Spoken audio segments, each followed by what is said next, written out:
इंदिरा गांधी एक मजबूत, सशक्त और निर्णायक नेता थी, जिन्होंने भारत की राजनीति में अपनी अमिट छाप छोड़ी। लेकिन उनकी दुखद हत्या ने भारतीय इतिहास को हमेशा के लिए बदल दिया।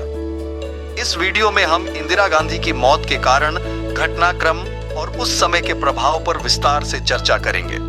तो आइए जानते हैं इंदिरा गांधी की मौत कैसे हुई और इसके पीछे के कारण क्या थे। इंदिरा प्रियदर्शिनी गांधी का जन्म 19 नवंबर 1917 को इलाहाबाद में हुआ था। वे भारत के पहले प्रधानमंत्री पंडित जवाहरलाल नेहरू की बेटी थी। उनका बचपन भारतीय स्वतंत्रता संग्राम के संघर्षों के बीच बीता। इंदिरा गांधी ने अपनी प्रारंभिक शिक्षा स्विट्जरलैंड और इंग्लैंड में ली। बाद में उन्होंने भारतीय राजनीति में अपनी पहचान बनानी शुरू की। इंदिरा गांधी को राजनीति में रुचि पड़ी और 1966 में वे भारत की प्रधानमंत्री बनी।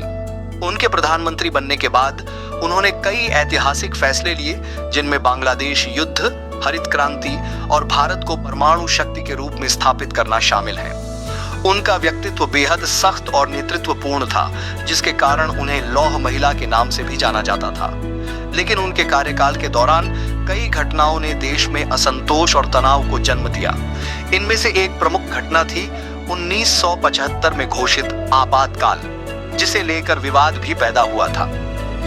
1980 के दशक में इंदिरा गांधी को एक गंभीर चुनौती का सामना करना पड़ा, और वह चुनौती थी पंजाब में बढ़ते हुए उग्रवाद और अलगाववादी आंदोलन की।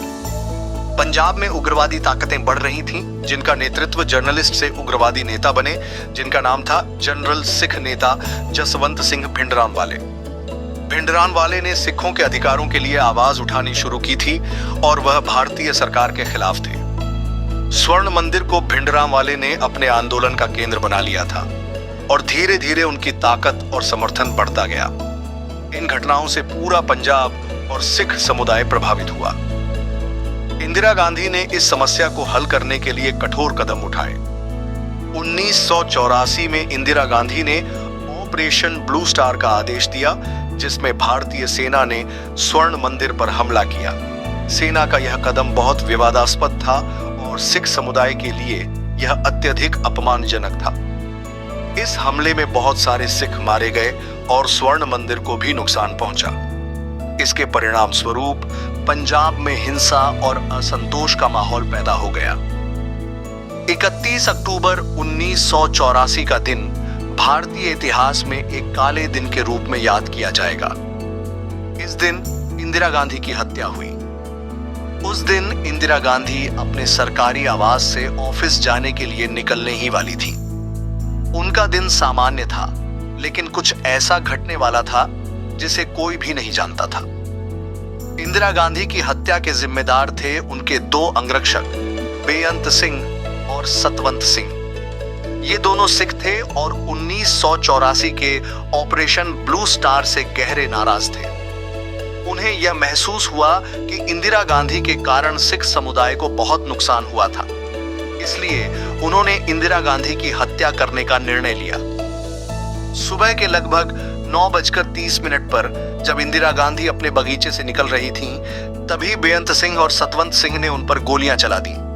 बेअंत सिंह ने इंदिरा गांधी को 3 गोलियां मारी, जिससे वह गंभीर रूप से घायल हो गई। इसके बाद इंदिरा गांधी को तुरंत अस्पताल ले जाया गया, लेकिन उन्हें बचाया नहीं जा सका। चिकित्सकों ने उन्हें मृत घोषित कर दिया। यह घटना पूरे देश के लिए एक बड़ी त्रासदी साबित हुई।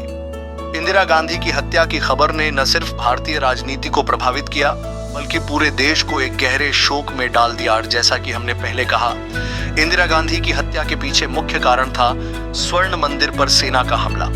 ऑपरेशन ब्लू स्टार के दौरान स्वर्ण मंदिर में सैन्य कार्रवाई ने सिख समुदाय के बीच गहरी नाराजगी पैदा की थी। बेअंत सिंह और सतवंत सिंह, जो दोनों सिख थे, ने इसे एक प्रकार से धार्मिक अपमान माना। उन्हें लगा कि इंदिरा गांधी ने सिखों के धर्म और उनके पवित्र स्थल को अपमानित किया है, इसलिए उन्हें प्रतिशोध लेना जरूरी था। इसके अलावा इंदिरा गांधी का सख्त नेतृत्व भी उनके खिलाफ हुआ। उनका तरीका कभी भी समझौते वाला नहीं था।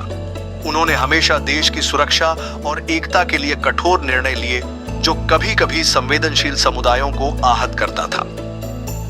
इंदिरा गांधी की हत्या के बाद पूरे देश में भारी असंतोष और हिंसा फैल गई।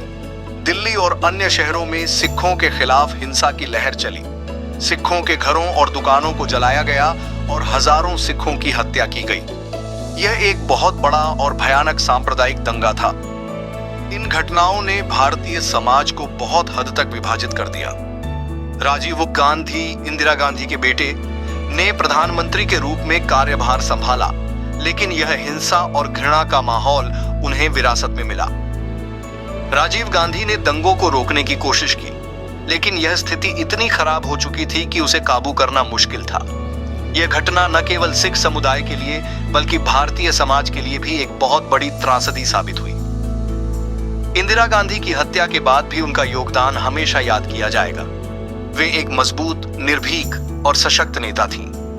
उनके कार्यकाल में कई ऐतिहासिक फैसले लिए गए, जिनमें हरित क्रांति, भारतीय राजनीति में नारी की भूमिका को मजबूत करना और भारत को एक ताकतवर राष्ट्र बनाना शामिल था। स्वर्ण मंदिर पर हमले के बावजूद इंदिरा गांधी का मानना था कि राष्ट्र की सुरक्षा सबसे ऊपर है और उनकी सरकार ने हमेशा यही प्राथमिकता दी। उन्होंने भारत को विश्व पटल पर एक मजबूत पहचान दिलाई और उनकी रणनीतिक सोच ने भारत को वैश्विक ताकत बना दिया। इंदिरा गांधी का जीवन एक प्रेरणा है और उनकी विरासत भारतीय राजनीति में हमेशा जीवित रहेगी। तो दोस्तों, यह था इंदिरा गांधी के जीवन, उनकी हत्या और उसके बाद के घटनाक्रम का विस्तृत विवरण। यदि आपको इस वीडियो से कुछ नया सीखने को मिला हो तो कृपया इसे लाइक करें और हमारे चैनल को सब्सक्राइब करें।